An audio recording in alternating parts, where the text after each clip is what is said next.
You're going to love the new retirement home. They have knitting classes." Penelope's smile was as fake as her eyelash extensions. Charles nodded like an obedient puppy, while Leo mentally counted the money they'd make from selling my properties.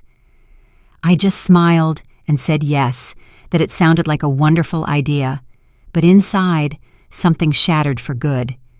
They had chosen the most elegant restaurant in the city for this charade. The tablecloth was white linen, the crystal glasses reflected the golden evening light, and the aroma of fresh seafood filled the air. Everything was perfect for an emotional execution, all calculated to look like a celebration when it was really my funeral, and I was still alive. "Mom, we know you've been a little confused lately," Charles continued, his voice thick with a concern he didn't feel. He was wearing a gray suit I had bought him for his college graduation. Now he was using it to bury me. Confused. That word stabbed me like a dagger. I had faked a few memory lapses to test their patience, their love. I wanted to see if my children would take care of me when I truly needed them. The answer was right in front of me, wearing the very emerald green dress I had gifted her. "Dr. Miller says it would be for the best," Leo lied, avoiding my gaze. "A controlled environment, professional care, activities designed especially for people your age." People my age. As if turning 72 had made me a different species, something that no longer deserved respect or dignity. As if a lifetime of building a real estate empire from scratch meant nothing. "And the knitting classes are really therapeutic," Penelope added, touching my hands with fingers that burned with falsehood. "You can make tablecloths, scarves, useful things." Useful things. While they were carving up my properties like vultures over a fresh kill, I would be making tablecloths in a room that smelled of disinfectant and despair. "When would the move be?" I asked, keeping my voice as calm as a lake before a storm. "Tomorrow," Charles answered, far too quickly. "We've already made all the arrangements. You just need to sign a few papers and what will happen to my properties?" The silence that followed was so thick I could taste it. They looked at each other like children caught stealing from the cookie jar. Penelope cleared her throat, and Leo fiddled with his napkin until it nearly tore. "Don't you worry about that, Mom," Leo finally said. "We'll take care of everything. It's too much responsibility for you right now." Too much responsibility. The same properties I had bought, renovated, and managed for decades were suddenly too much for me. The same investments I had grown from an initial $5,000 to the $1.5 million I had now suddenly required younger minds. That night, I pretended to take the sleeping pills Penelope had given me.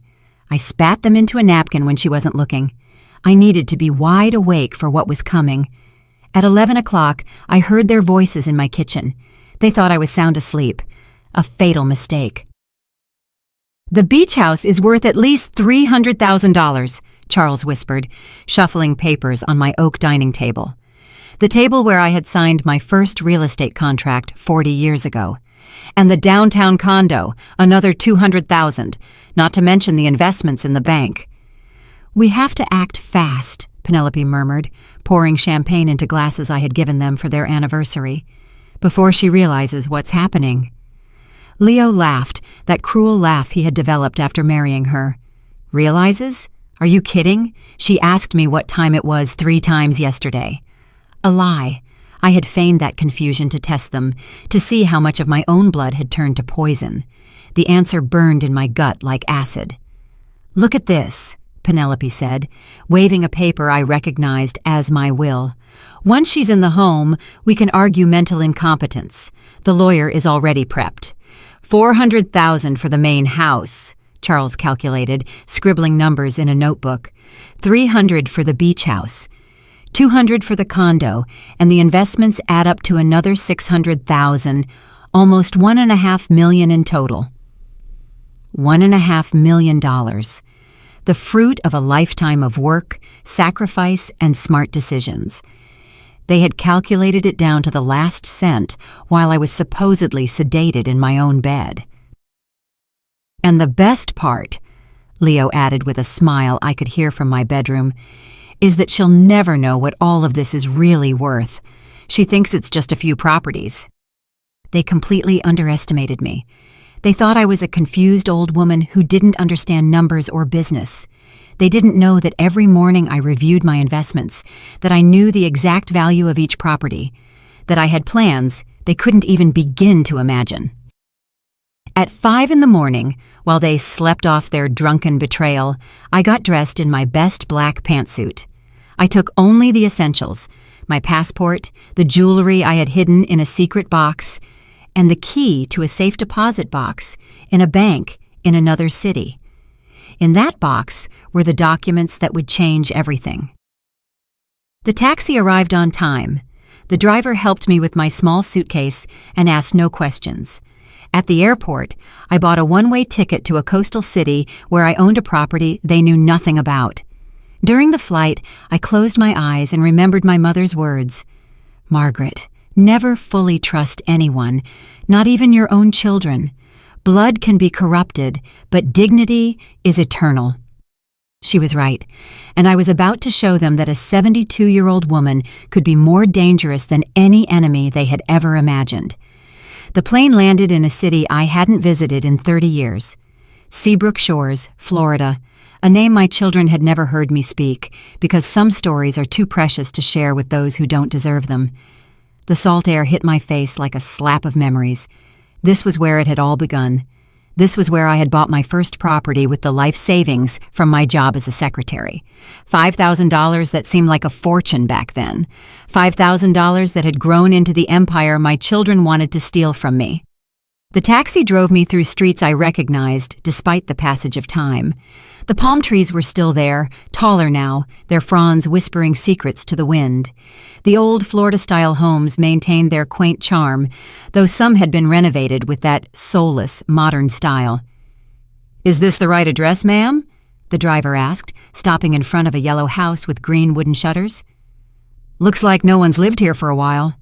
I smiled for the first time in days. "It's perfect." The house seemed to be sleeping, as if waiting for my return.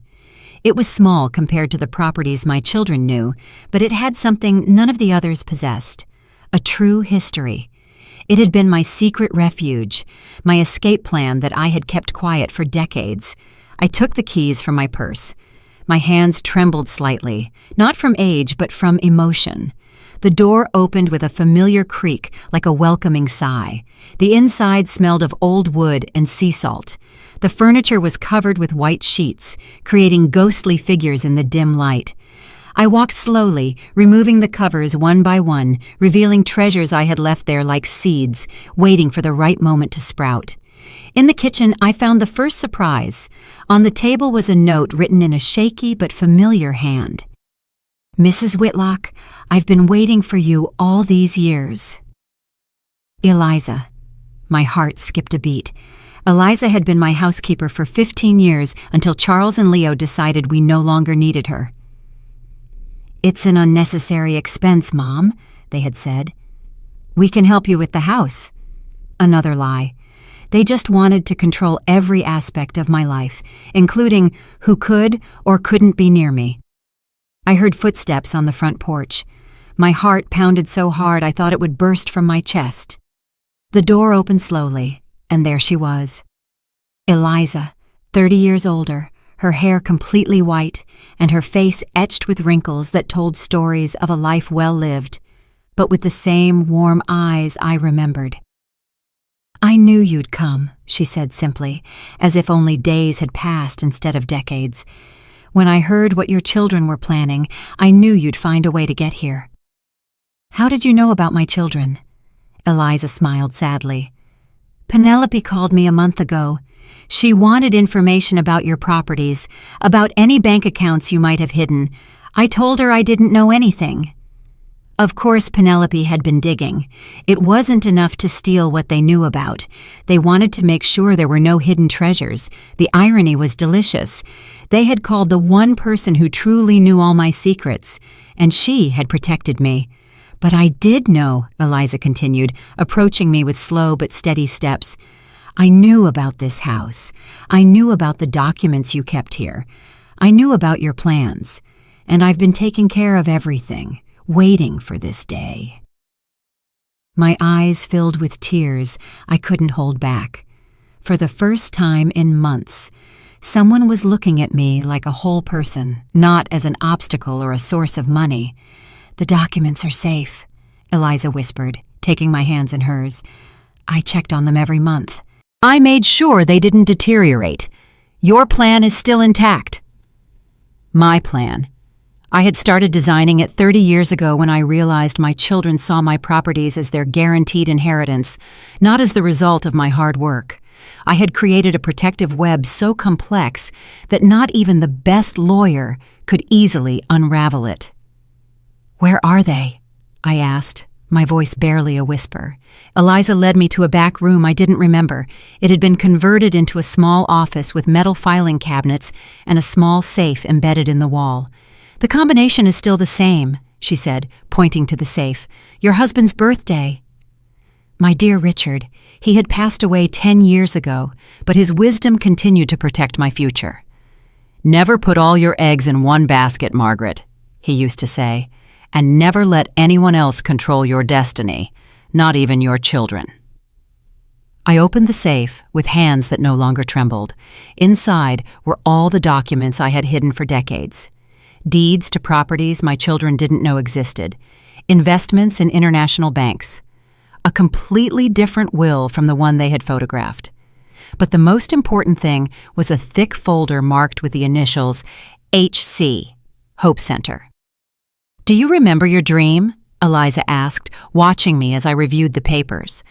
"You wanted to create a place where older women could live with dignity, where they wouldn't be treated like burdens or nuisances." Of course I remembered.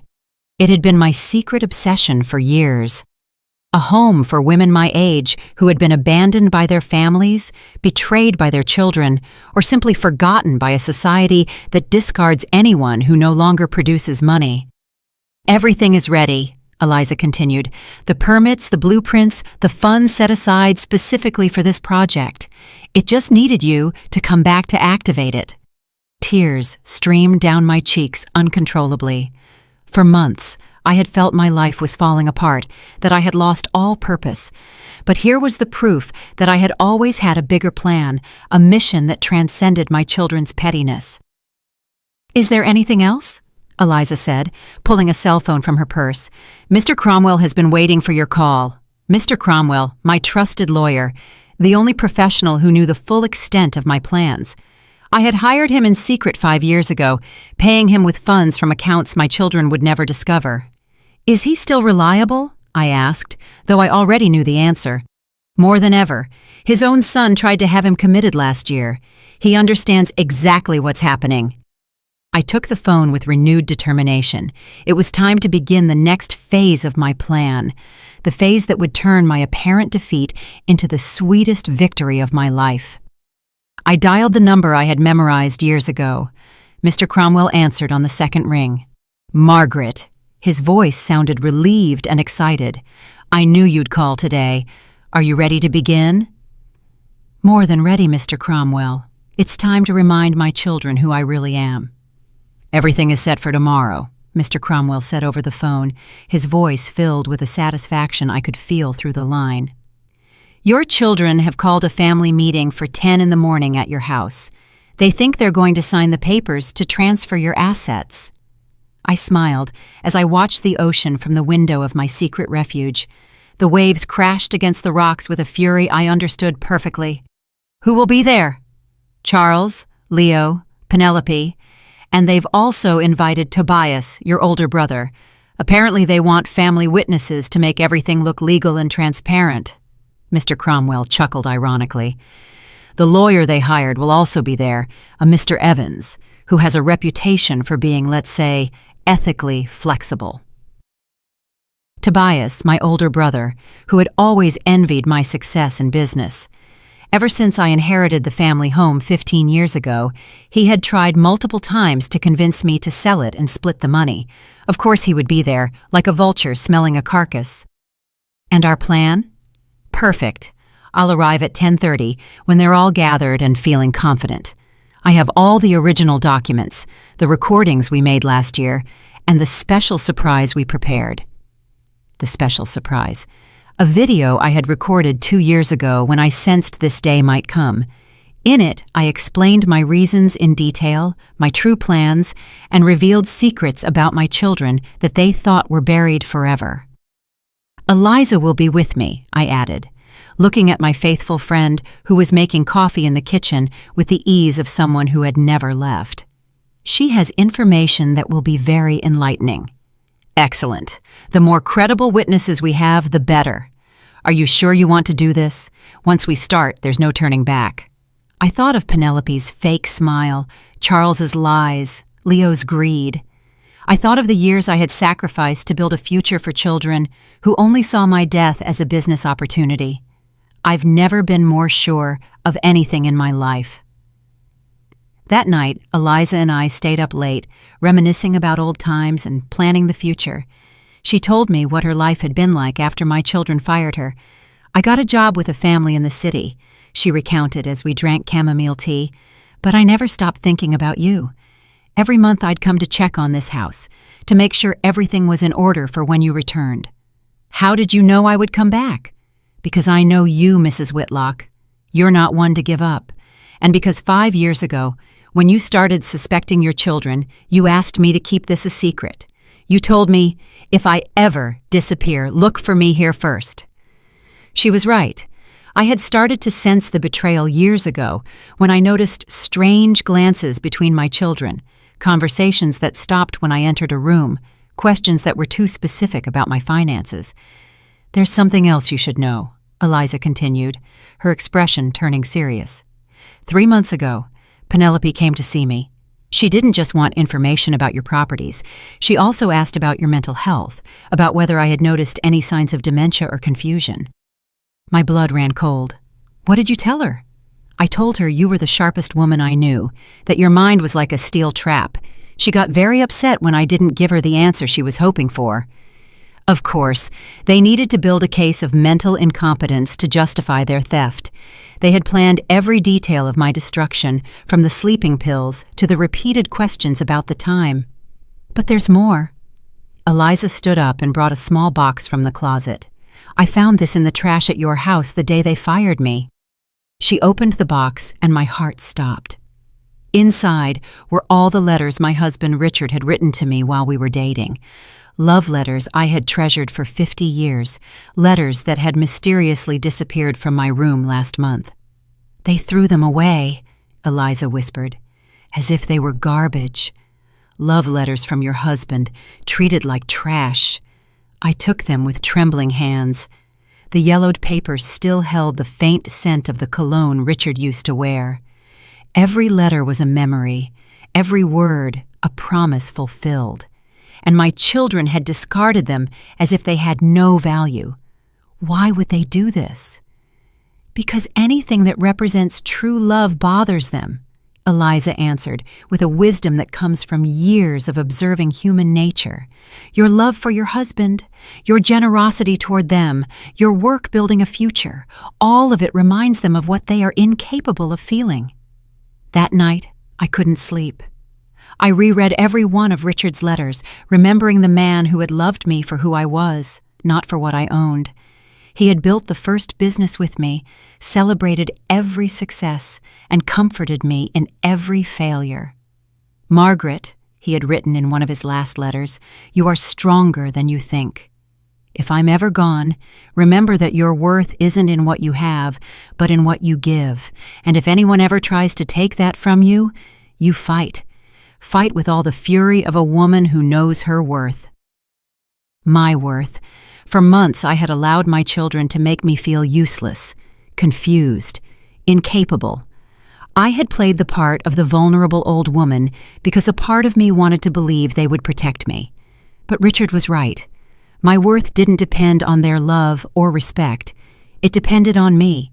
At 8 in the morning, Mr. Cromwell called to confirm the final details. "Your children are very nervous," he reported with amusement. "Apparently, they've been calling the police all night reporting you missing." Missing? Of course. I'm supposed to be senile and confused, remember? A woman in my condition can't just disappear without help. They're building the case that someone kidnapped or manipulated me. The irony was perfect. While they were reporting my disappearance as a victim, I was orchestrating my return as an avenger. "Are you ready?" Mr. Cromwell asked. I looked at my love letters.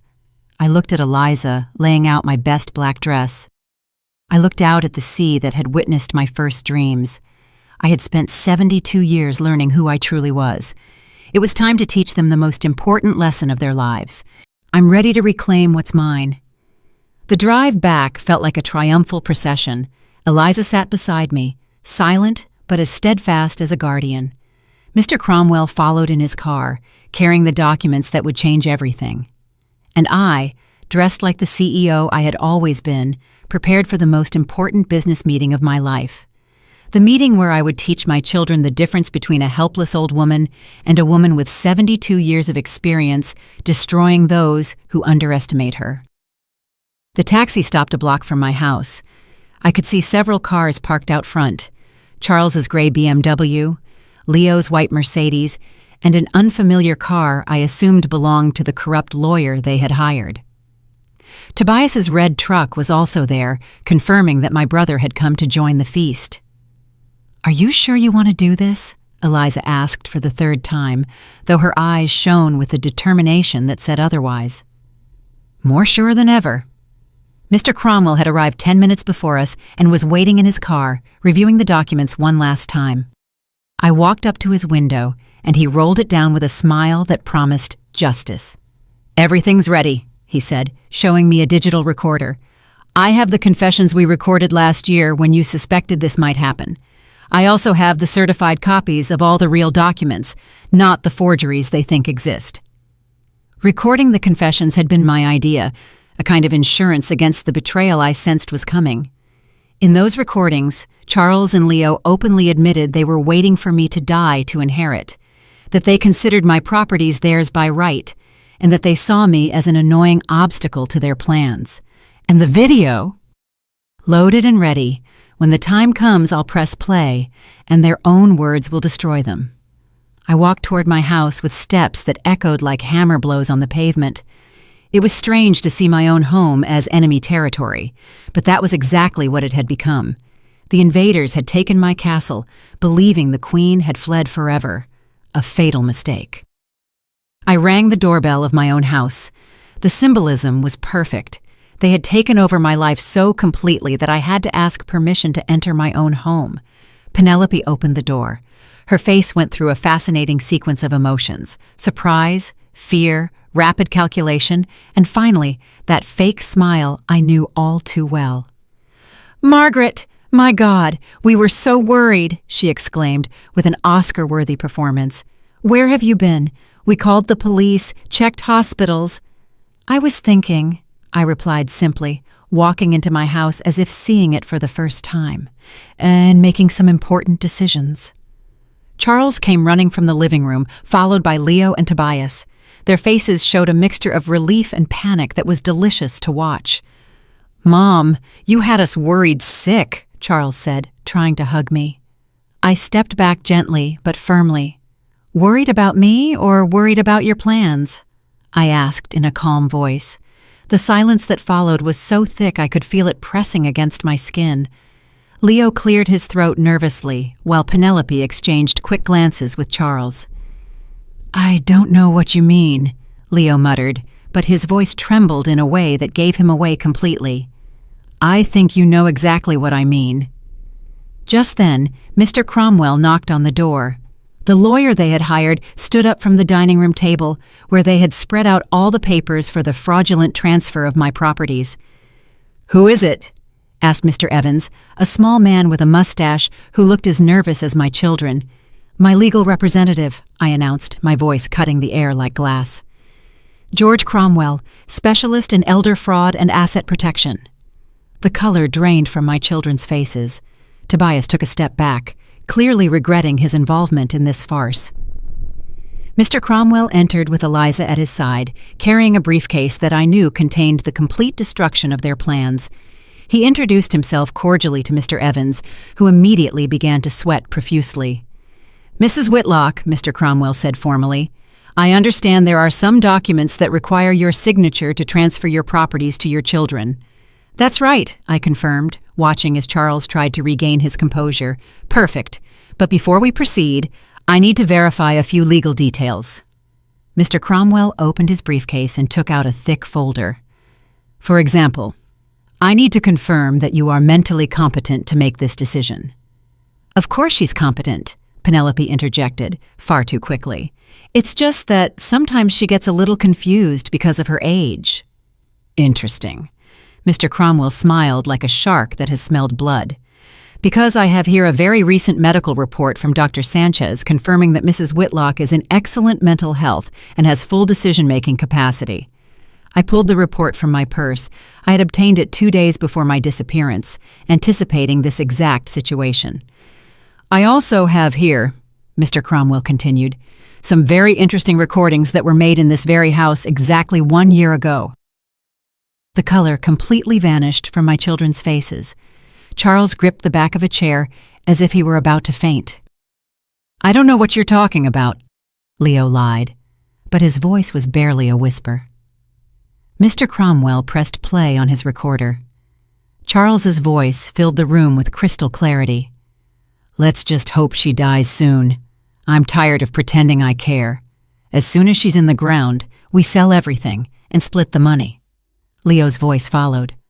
All we need is to find a way to declare her incompetent. After that, it'll be easy to take control of everything. And finally, Penelope's voice. She's just a stubborn old woman.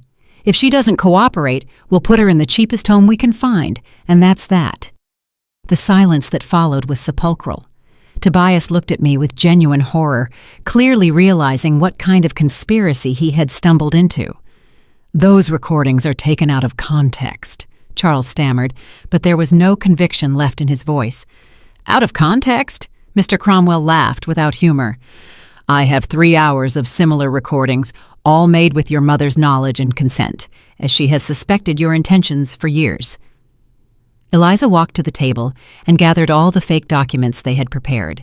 She reviewed them one by one with the authority of someone who knew every detail of my real papers.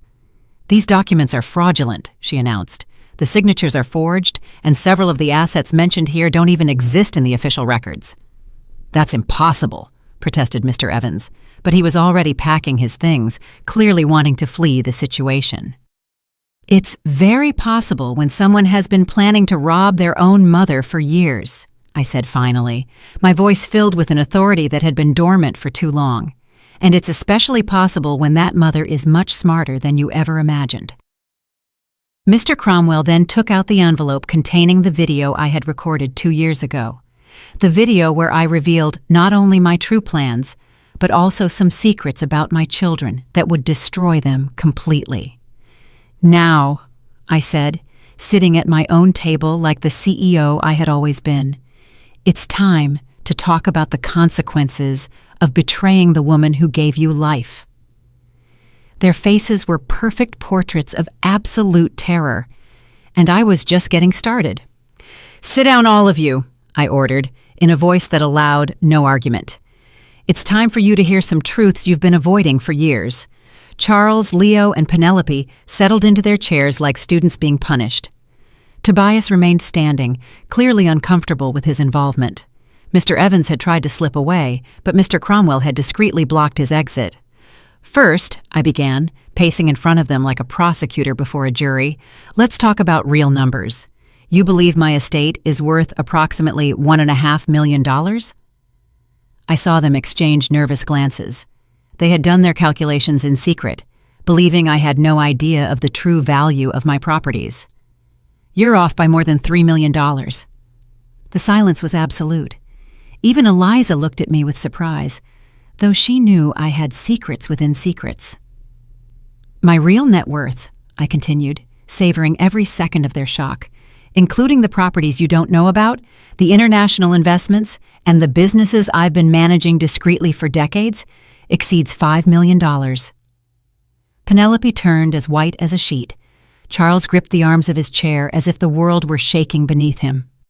$5 million. Leo whispered, his voice breaking. $5.2 million to be exact. Money you thought you could steal while I was playing with knitting needles in some deplorable institution. Mr. Cromwell opened his laptop and projected a presentation onto the wall. It was a detailed summary of all my properties, investments, and bank accounts. The numbers appeared one after another, each figure hitting my children like a financial slap in the face. Main house appraised at $600,000. Beach house at $450,000. Downtown condo at $300,000. But that's just the beginning. The following slides revealed properties they had never imagined. 2 condos in Miami, a small hotel in Key West, investments in growth funds, shares in 3 tech companies, and accounts in banks in Switzerland and Panama. How? Charles couldn't finish the question. How did a senile and confused woman manage to accumulate such a fortune without you noticing? I smiled with the satisfaction of someone who had been planning this moment for years. Very simple. You completely underestimated your mother. Eliza came forward and placed an additional folder on the table. There are also the businesses Mrs. Whitlock has been running discreetly, a real estate consultancy, 2 investment firms, and the project that matters most to her. What project? Penelope asked, her voice strangled. This was my favorite part, the moment I revealed the dream I had been secretly building for a decade. The Hope Center, I announced, watching their confused faces. A residential and service complex for older women who have been abandoned by their families, women whose children see them as burdens instead of human beings. Mr. Cromwell changed the slide, and a spectacular architectural rendering appeared. A beautiful complex with gardens, a library, art workshops, medical clinics, and dignified apartments for 200 residents. The land is already purchased, I continued. The permits are approved. Construction begins next month, and you, my dear children, have just become the primary inspiration for this project. I don't understand, Leo murmured. Every time you treated me like a useless old woman, every time you talked about me as if I were a piece of old furniture, every time you planned my future without consulting me, I added another service to the Hope Center. Thanks to you, it will be the best center of its kind in the entire country. Tobias finally spoke. Margaret, I didn't know about any of this. I thought this was just a normal family meeting. I know, Tobias. That's why you're not in legal trouble. But I pointed to my 3 black-hearted children, they are going to face the full consequences of their actions. Mr. Cromwell took the floor. Attempting to defraud a senior citizen is a federal crime. Forging documents is another federal crime. Conspiring to have someone declared incompetent without medical grounds is yet another. We're talking about multiple charges that could result in several years in prison. You can't do this to us, Charles exploded, standing up abruptly. We're your family. We're your children. Exactly, I replied, my voice icy. You are my children, and that makes your betrayal infinitely more painful and more unforgivable. I walked up to Charles until I was standing right in front of him, forcing him to look me in the eyes. I gave you a college education that cost $80,000. I helped you with the down payment on your first house, $50,000. I lent you money for your business that you never paid back, $30,000. I gave you my unconditional love for 45 years, and this is how you repay me? I turned to Leo. I paid the medical bills when your son had leukemia, $100,000. I helped you through your divorce, $40,000 in legal fees.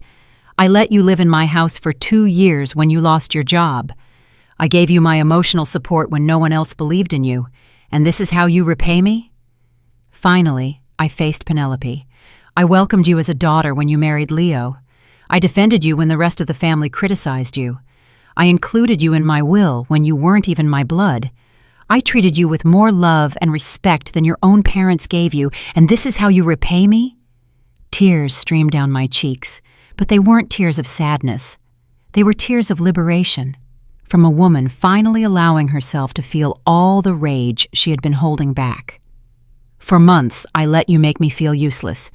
I faked confusion when you wanted me to be confused. I acted like the vulnerable old woman you needed me to be to justify your plans. But it was all an act. It was all a test. A test you failed spectacularly, Mr. Cromwell added. Eliza placed the final document on the table. My real will, the one that truly mattered. This is my true will, I announced. It was drafted 3 years ago and updated 6 months ago when your plans became more obvious. Charles tried to get closer to read it, but Mr. Cromwell blocked him. In this will, I continued, Charles inherits $5,000. Leo inherits $5,000. Penelope inherits nothing because legally she is not my family, and she has proven that emotionally she isn't either. 5,000, Leo shouted. That's impossible. We're your only children. The rest of my estate, I went on relentlessly, $4,990,000, will be divided between the Hope Center, 3 charities that protect senior citizens, and Eliza, who has shown more loyalty in 30 years of friendship than you have in a lifetime of being my children. Penelope started to cry, but her tears no longer moved me. Charles slammed his fist on the table in frustration. Leo sank into his chair as if he had aged 10 years in 10 minutes. But there is a way, I said finally, watching them cling to this last shred of hope. What way?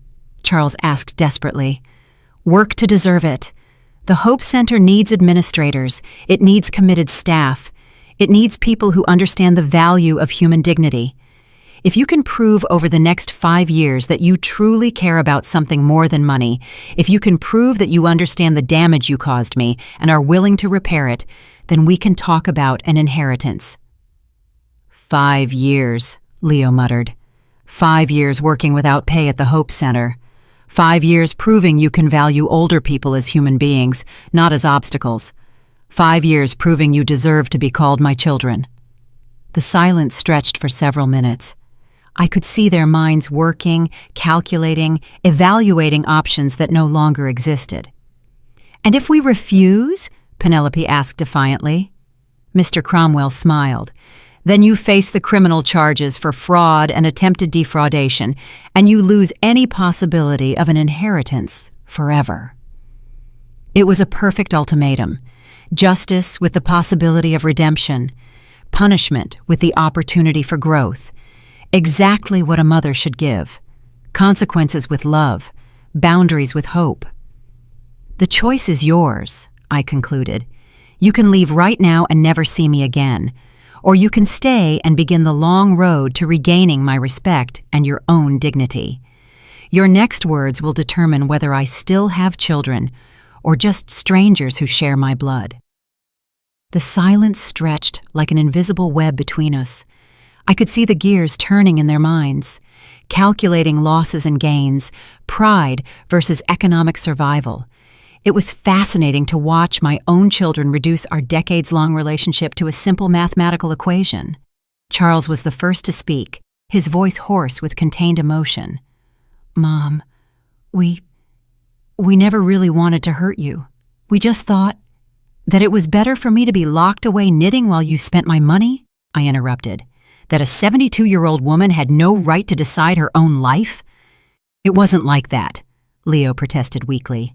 We just wanted to make sure you were safe, taken care of. Liar. The word shot out of my mouth like a bullet.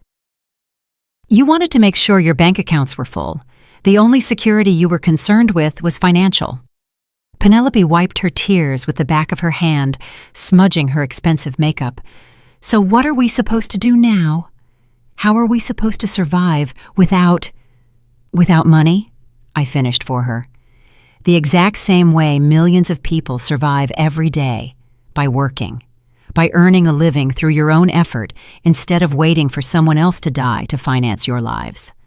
Mr. Cromwell had been watching silently, taking mental notes of every reaction. Now he spoke in a professional tone.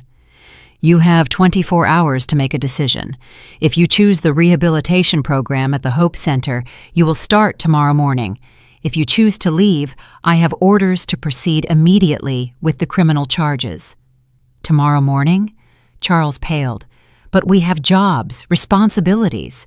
You had jobs, I corrected. Now you have a chance at redemption that, frankly, you don't deserve. I walked to the window, looking out at the garden I had tended for decades.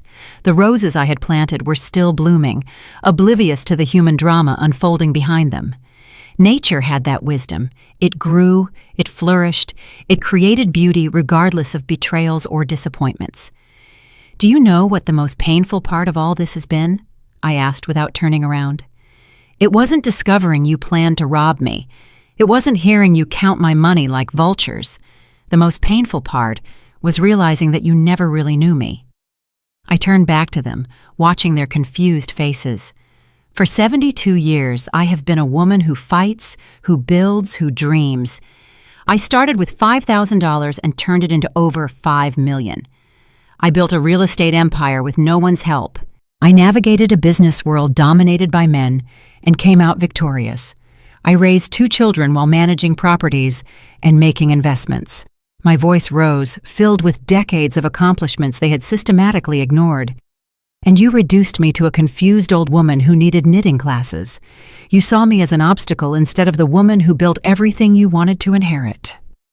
Eliza came over and placed a hand on my shoulder. Her presence calmed me, reminding me that not all relationships are based on convenience. "Is there anything else you should know?" I continued, returning to my chair. "The Hope Center isn't just a charity project. It's my real legacy. It's proof that an older woman can change the world instead of just waiting for death in a room that smells like disinfectant." Mr. Cromwell changed the presentation on his laptop, showing the detailed plans for the center. It was beautiful. Modern buildings surrounded by gardens, spaces for art and music, a specialized library, medical clinics, and apartments that truly looked like homes. 200 women will live here, I explained. Women who were abandoned by greedy families, women who lost everything in late-life divorces, women who simply need a place to grow old with dignity. "It's impressive," admitted Tobias, who had remained quiet during the confrontation. "When do you plan to open?" "Construction begins in 6 weeks. The first phase will be ready in 18 months. And if my children decide to participate in their redemption, they will help build it." "What kind of work would we have to do?" Leo asked cautiously. "All kinds of work," Eliza answered before I could. "Cleaning, gardening, administration, resident care, real work, honest work. Work that will teach you the value of serving instead of being served." "But we don't know how to do that kind of work," Penelope protested. "You'll learn," I said simply. "The same way I learned to do business when I was your age. The same way I learned to invest in the stock market when I was 50. The same way I learned to use computers when I was 60. The difference is, I did it for ambition and growth. You will do it for survival and redemption." Charles stood up and began pacing the room, his hands trembling slightly. "This is surreal. 2 days ago we thought, and now, 2 days ago you thought you were the beneficiaries of a multi-million-dollar inheritance," I finished. "Now you know you are the protagonists of a lesson about the consequences of family betrayal." "And if we do it?" Leo asked. "If we work at your center for 5 years, will you really change the will?" The question I had been waiting for. The question that would determine if this was justice or vengeance. If, for 5 years, you demonstrate that you can value people for who they are instead of what they own, if you learn to give instead of just take, if you show the kind of character I had hoped I raised in you, then yes, I will modify the will. "How much?" asked Penelope, always direct when it came to money. "Enough for you to live comfortably, but not enough for you to turn back into the greedy people you are now. Let's say $500,000 each." $500,000. A fortune for most people, but only a fraction of what they had planned to steal. It was enough to reward real growth, but not so much as to eliminate the need to keep working and growing. "And the rest?" Charles asked. "The rest will remain with the Hope Center forever, to ensure that women like me are never again treated as burdens or inconveniences by their own families." Mr. Cromwell closed his laptop with a definitive click. "As I said before, you have 24 hours to decide. Tomorrow at 10 in the morning, you either arrive at the Hope Center construction site ready to work, or I file the criminal charges with the district attorney's office. He stood to leave, but before he walked out, he added, "And don't bother looking for other lawyers. I have copies of all the evidence in multiple locations. This is not a negotiation. It's an ultimatum." After Mr. Cromwell left, we sat in silence. The weight of the decision filled the room like toxic smoke. "Would you really have us arrested?" Charles asked in a small voice. "Were you really planning to put me in a nursing home while you sold my properties?" I countered. "Touché." Eliza came to my side. "Mrs. Whitlock, are you sure you want to give them this chance after everything they did?" "I'm sure," I answered, though my heart was still bleeding. "Because at the end of the day, they are still my children, and a mother never stops hoping her children will become the people she always believed they could be." It was my final gamble, my last hope that blood could be stronger than greed. Tomorrow, I would know if I had raised children or strangers. The next morning found me awake before dawn, making coffee in the kitchen, where my children had celebrated my supposed dementia with cheap champagne. Eliza had spent the night in the guest room, and together we watched the sky change from black to gray, waiting to see what decision my children had made. "Do you think they'll come?" Eliza asked, pouring coffee into the porcelain cups I had inherited from my mother. "Honestly, I don't know. Part of me hopes they do. Part of me hopes they don't. And I'm not sure which hope is stronger." At 8 o'clock, my phone rang. It was Mr. Cromwell. "Good morning, Margaret. Ready for the first day of school?" As ready as one can be to find out if I still have children or just strangers who share my DNA. I've been at the site since 7, getting things ready. The foremen have been briefed on the special situation with the new volunteers. Volunteers. An elegant way to describe people working to avoid prison. Any sign of them? Not yet, but there are still 2 hours to go. Eliza and I arrived at the Hope Center construction site at 9:30. It was my first time seeing the land since the prep work had begun, and a wave of emotion washed over me. There it was, my dream taking physical form. Tractors moved earth where therapeutic gardens would soon grow. Workers marked the foundations where the buildings would rise, housing women who had been discarded by their own families. "It's beautiful," Eliza murmured, taking my arm as we walked the grounds. "It's hope," I corrected. "It's proof that it's never too late to start something new, to change the world, to show that older women are not refuse waiting to be thrown away." Mr. Cromwell approached with a clipboard and a yellow hard hat. "Everything's ready. If they show up, they'll start with basic tasks: clearing the area, organizing materials, helping the workers with manual labor.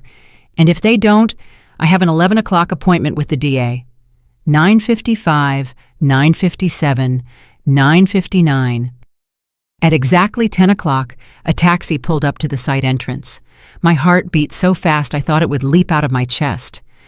Charles got out first, wearing old jeans and a t-shirt I hadn't seen in years. Leo followed in work clothes he had clearly bought the night before. Finally, Penelope emerged from the taxi in athletic wear, her hair pulled back in a simple ponytail. They looked vulnerable, scared, human. They walked toward us with slow steps, like condemned prisoners heading to the gallows. When they were close enough, I could see that none of them had slept well. Their eyes were red, their faces gaunt from a night of impossible decisions. "We're here," Charles said simply. "I see that," I replied, keeping my voice neutral, though my heart was performing emotional acrobatics. "We've decided," Leo cleared his throat. "We've decided we want to try. We want to try to fix things." "Are you sure?" "Because once you start, there's no going back. 5 full years, or you go straight to jail." Penelope nodded slowly. "We're sure. Or at least, we're sure we don't want to go to prison." It wasn't the noblest motivation, but it was a start. Mr. Cromwell came forward with 3 extra hard hats. "Welcome to the Hope Center. I'm your supervisor, and for the next 5 years, I am the most important person in your lives, after your mother." He handed them the hard hats and a sheet with the basic rules. Work hours are 8 a.m. to 5 p.m., 1 hour for lunch.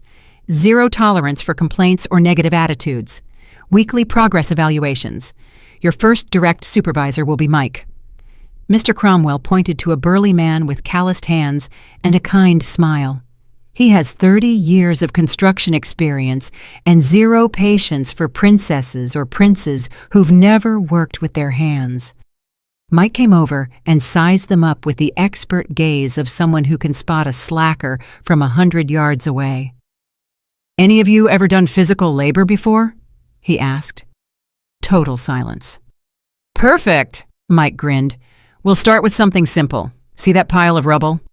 He pointed to a mountain of broken concrete and rusted metal. "It needs to be moved from here to over there." He pointed to a spot about 200 yards away. "By hand?" Penelope asked in horror. "By hand," Mike confirmed. "Stone by stone, piece by piece. It's honest work for people who need to remember the value of effort." I watched them as they approached the pile of rubble as if it were an impossible mountain to climb. Charles lifted the first piece of concrete and immediately winced in pain. Leo tried to carry too much at once and nearly fell backward. Penelope looked at her perfectly manicured hands and sighed with the resignation of someone accepting an inevitable fate. For the next 4 hours, I watched them work. It wasn't pretty. Charles complained constantly about his back pain. Leo stopped every 10 minutes to catch his breath. Penelope broke 2 nails in the first hour and cried silently for another 10 minutes. But they worked. At lunchtime, they sat on the ground like the rest of the workers, eating basic sandwiches and drinking lukewarm water from a shared thermos. Their clothes were dirty, their hands stained, their faces red from the sun and exertion. "How are you feeling?" I asked, approaching them during their break. "Like we got hit by a truck," Charles mumbled, massaging his shoulders. "This is harder than we thought," Leo admitted. "And what did you think? That honest work was easy? That the people who build the world with their hands do it because it's fun?" Penelope looked at me with eyes that, for the first time, showed something resembling understanding. "I never thought about it. I never thought about how hard it must be to earn a living like this. Now you know. And this is just the first day of the next 1,825. The afternoon was even harder. Their bodies weren't used to the physical labor, and every movement became more difficult. But something interesting started to happen around 3 o'clock. They began to help each other.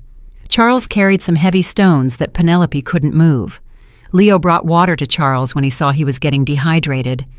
Penelope found extra gloves for Leo when she noticed his hands were getting raw. Small acts of consideration they hadn't shown each other in years. At 5 o'clock sharp, Mike blew a whistle. "First day's done. Tomorrow we start at 8 sharp. Be late, and we start over from scratch." My children walked toward the taxi they had called, moving like arthritic old people. Before getting in, Charles turned to me. "Mom, thank you for giving us this chance. I know we don't deserve it." "You don't deserve it yet," I corrected, "but maybe in 1,824 more days you will." That night, Eliza and I had dinner in silence, processing the day's emotions. It had been strange to see my children reduced to exhausted manual laborers, but it had also been hopeful. "Do you think they'll make it?" Eliza asked as we washed the dishes. "I don't know, but for the first time in months, I'm curious to see what kind of people they'll become if they actually complete these 5 years." I looked out the window at the stars beginning to appear in the dark sky. The hardest part of this whole process had begun, waiting to see if justice could turn into redemption, if punishment could transform into growth. 5 years to find out if I still had children, or if I had finally found the strength to create something more valuable, a family built on mutual respect instead of convenience. Time would tell.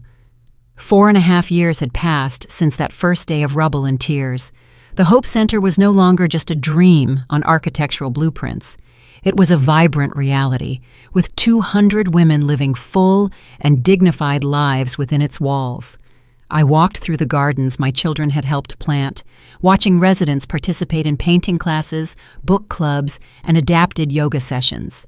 The scent of roses and jasmine filled the air, mingling with the sound of laughter coming from the creative workshop area. "Mrs. Whitlock," greeted Alice, an 80-year-old woman who had come to the center after her family declared her too expensive to maintain. Now she ran our oral history program, helping other residents document their lives for future generations. Good morning, Alice. How is the memoir project going? Incredible.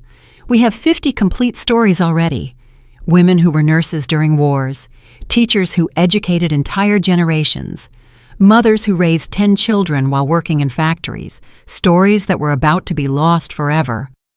This was exactly what I had envisioned, a place where older women were not seen as burdens, but as living libraries of wisdom and experience. Have you seen Charles this morning? I asked. He's in the kitchen, helping with the special breakfast for Carmen. She's turning 90 today. Charles in the kitchen. If someone had told me 5 years ago that my son would be preparing breakfast to celebrate the birthdays of elderly women, I would have laughed until I cried. Now it was just part of who he had become. I found him decorating a cake with the concentration of an artist.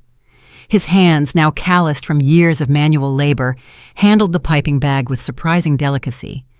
90 pink roses or 90 blue roses? He asked without looking up, clearly knowing it was me who had entered. Definitely pink. Carmen says blue reminds her too much of hospitals. Pink it is, then. He continued decorating, adding small frosting flowers with a patience he had never shown in his previous life. You know, Carmen told me yesterday she was one of the first female accountants in her city. She managed the finances for 3 large companies back when women could barely open a bank account without their husband's permission. And what do you think of that? Charles finally looked at me, his eyes showing a depth that hadn't been there 5 years ago. I think I was an idiot for believing that age determined a person's value. Carmen knows more about finance than I ever did after 40 years in business. It was an acknowledgement not just of his mistake with me, but of his fundamental misunderstanding of what it means to grow old. Where are Leo and Penelope? Leo is in physical therapy with Mercedes, helping her with her rehabilitation exercises. Penelope is in the beauty salon. The beauty salon had been Penelope's idea during her 2nd year. She had noticed how many residents became depressed after losing access to basic grooming, so she had proposed creating a space where they could maintain their personal dignity. Now she managed a small salon where the women got their hair done, received adapted manicures, and felt beautiful regardless of age. I walked to the salon and found Penelope gently massaging the arthritic hands of a woman I recognized as Miriam, a former professor who had come to the center after her daughter abandoned her in a public hospital. "Does that hurt?" Penelope asked with genuine concern. "Not at all, dear. Your hands are magic. My fingers haven't felt this good in years." Penelope had changed physically over the years. She no longer wore excessive makeup or designer clothes. Her beauty was more natural now, more authentic. But the most noticeable change was in her eyes. Where there was once greed, there was now compassion. "Mrs. Whitlock," she greeted me when she saw me, "are you here to see the new hand treatment I developed for arthritis?" "I came to see you," I answered honestly. She blushed slightly. Over the years, she had learned to value recognition for her work, not for her ability to manipulate situations. "Can I talk to you for a moment?" She finished Miriam's treatment and we went out to the garden. We sat on a bench overlooking the entire complex. It was my favorite place to reflect, where I could see the fruit of decades of dreams turned into reality. "How do you feel?" I asked. "Tired," she admitted. "But it's a different kind of tired. Before, I was tired of pretending to be someone I wasn't. Now I'm tired from working hard, but I sleep better than ever." "Do you regret anything?" Penelope was silent for several minutes, watching a group of residents practicing Tai Chi on the lawn. "I regret being so blind," she finally answered. "I regret seeing only the money instead of the extraordinary woman who had earned it. I regret trying to steal instead of trying to learn." They were words I had waited years to hear, but now that I heard them, I realized I no longer needed them. Her transformation had made them unnecessary. And what have you learned? That respect isn't inherited, it's earned. That age brings wisdom, not incompetence. That caring for others is more satisfying than being cared for by others. She paused. And that you weren't just my rich mother-in-law. You were an example of what a woman can achieve if she doesn't accept limitations. Those last words hit me like a ray of sunshine after years of storm. Leo came running from the rehabilitation area, clearly excited. "Mom, Mercedes walked 10 steps without help, 10 whole steps!" My youngest son, who once couldn't show genuine emotion for anything that wasn't money, was beaming over the physical progress of an 85-year-old woman who wasn't even his relative. "She says she wants to walk to her rose garden next week," Leo continued, breathless from running and excitement. Can you imagine? 6 months ago, she could barely sit up without help. And what are you going to do to help her achieve that? I already spoke with the physical therapist. We're going to create a special strengthening program. I'll be with her for every session. He stopped, realizing what he had said. If that's okay with you, of course. It was the first time in years he had asked my permission for something that clearly mattered to him for the right reasons. That sounds perfect, Leo. That afternoon, Mr. Cromwell came to visit for our monthly review meeting. We sat in my office at the center, surrounded by photographs of residents, certificates of recognition, and letters from grateful families. "How do you evaluate them?" he asked, reviewing his notes from the past few months. "They've changed in ways I didn't think possible," I admitted. "Not just in their work here, but in who they are as people." "Do you think it's genuine, or are they acting to impress you?" It was the question I had asked myself for months. At first they were definitely acting, but there's something about the work here, about caring for others, that reveals a person's true character. You can't fake compassion for 4.5 years. So I think my children have found versions of themselves they didn't know existed, versions that I like much more than the people they were before. Mr. Cromwell smiled. "And the will?" "The will can wait another 6 months. I want to see how they handle the final decision." "What final decision?" "In 6 months, their mandatory period ends. They will be free to leave and live their lives as they wish. The real question is, will they stay because they want to be here, or will they leave because they've served their sentence?" It was the ultimate test. Anyone can change temporarily when they have no options. True character is revealed when the options return. And if they leave, then I'll know I did the right thing by changing my will. And if they stay, then I'll know I've finally gotten my children back. That night, I had dinner with Eliza in the center's communal dining room, surrounded by the sound of cheerful conversations and laughter from women who had found a new family in their golden years. "Are you nervous about the next 6 months?" Eliza asked. "Curious," I corrected. After 76 years of life, I've learned that the best surprises come when you finally stop trying to control the outcome. 6 months later, the day I had been waiting for 5 years finally arrived. It was a perfect spring morning, the sun filtering through the blinds of my office as I reviewed the documents Mr. Cromwell had prepared for this special occasion. The modified will lay on my desk, sealed in an envelope that contained the final decision about my children's future. But first, I had to know what decision they had made. At 10 in the morning, Charles, Leo, and Penelope arrived at my office, dressed in their usual work clothes. Over 5 years, I had learned to read their emotional states by the way they walked, and today they looked serene, determined. "Good morning," I said, motioning for them to sit. "Do you know why you're here?" "Because today marks exactly 5 years since we started working here," Charles answered, "and according to our agreement, today we are free to go." "Exactly. Your legal obligation has ended. You no longer face criminal charges. You are no longer required to be here. You are completely free." The silence stretched for several minutes. I could see they had prepared for this moment, that they had discussed among themselves what they would say. "We've made a decision," Penelope finally spoke, her voice firm but filled with emotion. "I'm listening." Leo cleared his throat. "We want to stay, not because we have to, but because we want to." My heart stopped for a moment, but I kept my expression neutral. "Why?" "Because this place has become our home," Charles answered. "Because these women have become our extended family. Because the work we do here is the most important work we've ever done in our lives. And because, Penelope added, tears beginning to form in her eyes, we finally understand what you tried to teach us from the beginning, that life isn't about what you can take, but what you can give. I stood up and walked to the window overlooking the gardens. I could see Mercedes walking slowly but purposefully toward her favorite roses, exactly as Leo had promised she would. I could see Carmen teaching basic math to a group of younger women who had recently arrived at the center. And what about your lives outside of here? Your careers? Your personal plans? Our careers are here now, Leo said. I've been studying geriatric physical therapy at night. I want to be officially certified to better help the residents. I enrolled in courses on the psychology of aging, Penelope added.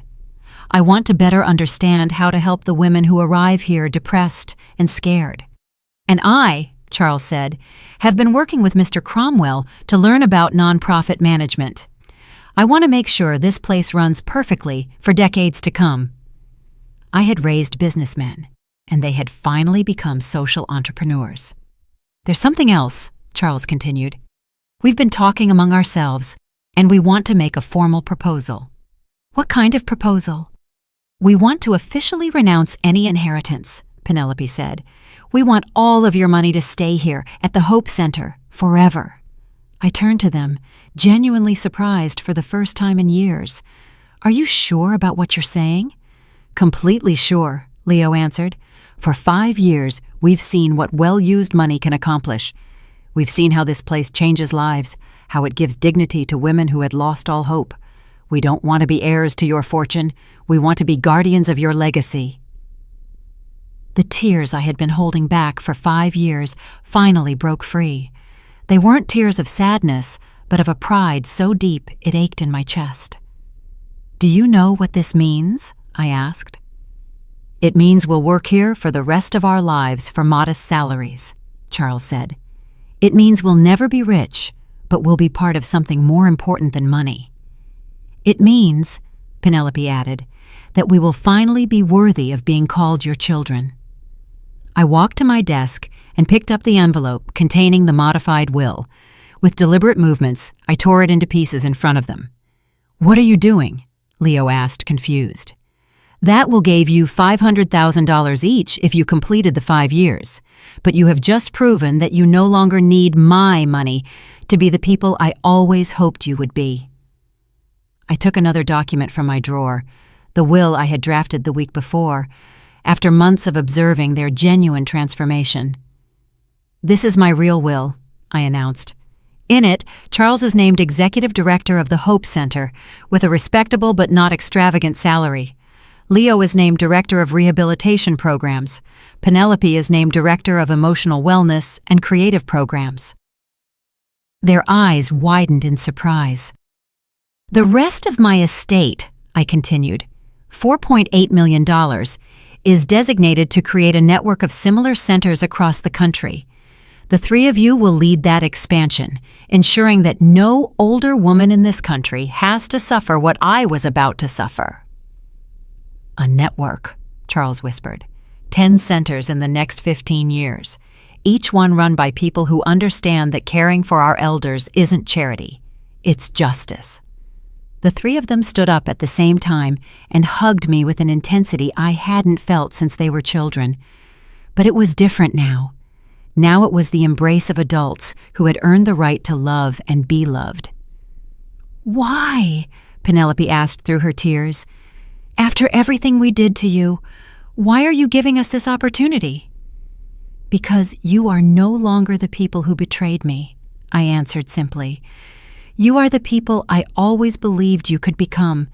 You just needed time to find yourselves. That afternoon, we held a meeting with all the center's residents to announce the changes. The conference room filled with curious and excited women, many of whom had developed genuine relationships with my children over the years. I have the honor of announcing, I said from the impromptu podium, that the Hope Center will not only continue to operate indefinitely, but will expand to help thousands more women. The applause was deafening. and I have the even greater honor of announcing that my children, Charles, Leo, and Penelope, have chosen to dedicate their lives to this mission." Mercedes stood up slowly, leaning on her cane. "Mrs. Whitlock, may I say something?" "Of course, Mercedes." "Your children came here as a punishment, but they are leaving as a blessing. They cared for us when we were sick. They comforted us when we were sad. They celebrated with us when we were happy.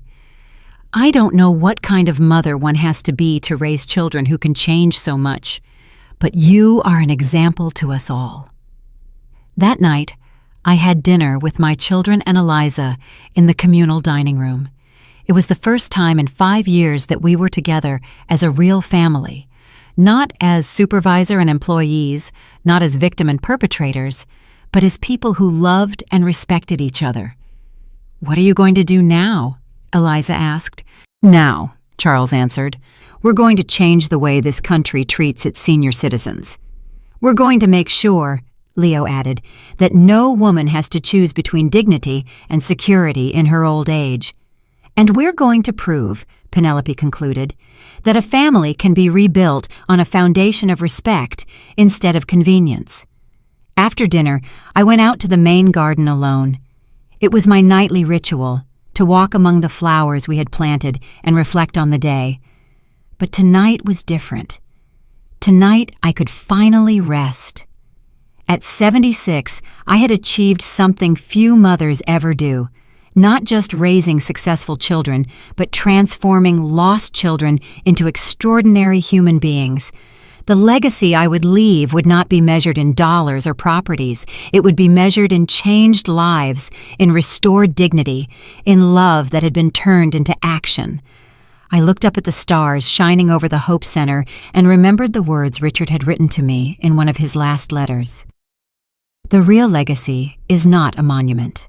It's a map." He was right. I had created a map for other families to find their way back to love, a map that my children would now carry to thousands more women. Vengeance had become redemption. Justice had become grace. And I, a woman who had been on the verge of being buried alive by her own family, had found a way to resurrect not only my own life, but the lives of everyone around me. It was finally the kind of legacy worth leaving,